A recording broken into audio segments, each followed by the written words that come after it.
It's Tuesday evening in central Derbyshire and the Roads Policing Unit are in action. PC Kevin Bedford can't waste a moment. He's just got the call that every interceptor dreads. He has to attend the scene of a road traffic collision. Going to a single vehicle RTC where the vehicle's on its roof. Initial reports suggest the car is upturned. There may be casualties, and some of those may be serious. Tango Charlie 72 Stacy. Paramedics are already on the scene, and the carriageway has been closed. This is not a straightforward RTC. Let's go and see. Kevin is met with a chilling sight. A Vauxhall Corsa has been upturned and it's been crushed like a tin can. And there's some gory evidence that someone's hurt. An eyewitness to the accident is keen to tell all. I see it now. I just come down and the car were on its roof. There were three gentlemen on your left. One of them's got a really bad cut on his head. Yeah, were they all already out then? Yeah. Miraculously, it seems three guys have managed to scramble out of what's left of the Corsa. The driver and the backseat passenger are still standing, but the front seat passenger is in a mess. Fire brigade officers and medics think he may be badly injured. He's bleeding heavily from a head wound.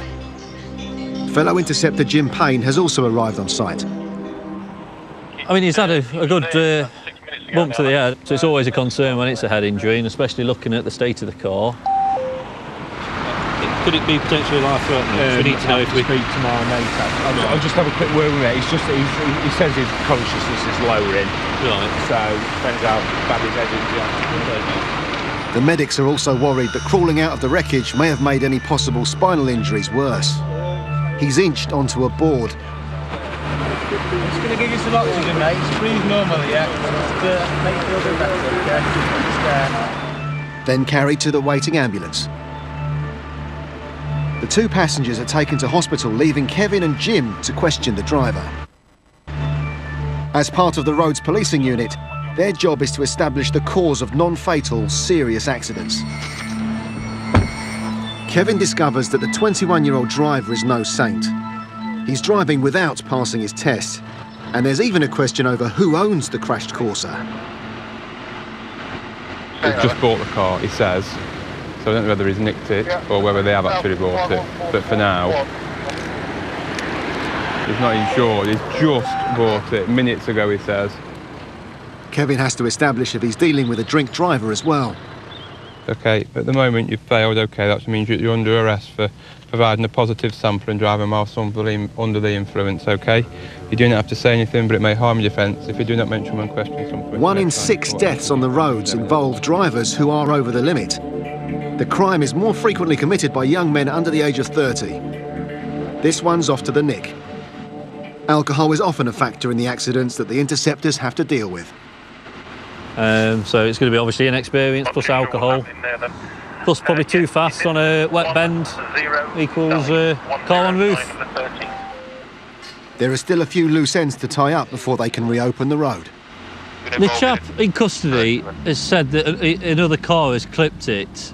So we're just seeing if we can see any sort of paint from another vehicle, which would indicate, you know, whether it has been in collision with another car. Jim's brief CSI work shows no signs of any other paint or a collision. Yeah, I'm a bit doubtful. I just think they've just lost control. It seems there are more obvious reasons for the cause of the Corsa's crash. If you just look at the inside of the edge of the tyre, you can see the cord of the tyre is exposed.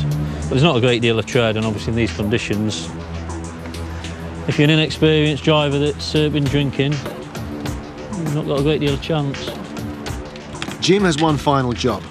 He needs to make sure that the man that they've charged was definitely in the driver's seat. Inspecting the wreck leaves him with no doubts. It would appear, looking at the car, that the person that we have arrested was the driver, and you can see from how the roof is caved in down on the passenger, and the damage to the windscreen, the blood and the hair. That's obviously the injured person that's gone to hospital. Was definitely, I think, without a shadow of a doubt, obviously sat in the front passenger seat. I don't think you can get any more conclusive than finding his hair where we have done. Job done. It's been an extraordinary night, even for Jim, who's been a traffic cop for over 8 years. I've been to accidents that are a lot minor than this, you know, and people have died. So, I mean, it's a big mangled mess. And it looks like he's going to come out with just a scrape, obviously, to his head. Very lucky people. The 2 passengers made a full recovery in hospital with no thanks to their mate behind the wheel. He was sentenced for driving whilst over the limit and with the wrong licence. The car turned out not to be stolen, but he was uninsured to drive the Corsa. He received a 12-month community order and was banned from driving for 16 months.